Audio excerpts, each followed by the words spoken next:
প্রিয় বাংলাদেশ, আমার কিছু প্রশ্নের উত্তর দিতে পারো? পারো? তবে প্রশ্ন শুরু করি। আচ্ছা, 2-4 বছরের শিশুকে নিয়ে এক অভাগী মা ঢাকা শহরে রাতের বেলায় বৃষ্টি বিলাস করে কেন?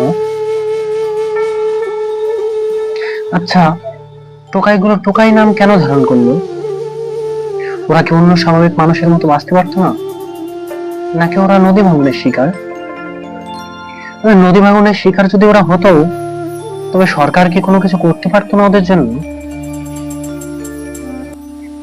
আচ্ছা, আমাদের দেশে বৃদ্ধাশ্রম কেন?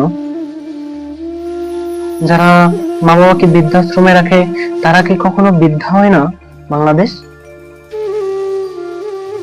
সবকিছু তো সবার সামনেই হচ্ছে, তাই না? তাহলে কেউ কোনো পদক্ষেপ কেন নিচ্ছে না? বাংলাদেশ, প্রশ্নগুলোর উত্তর কি তুমি জানো?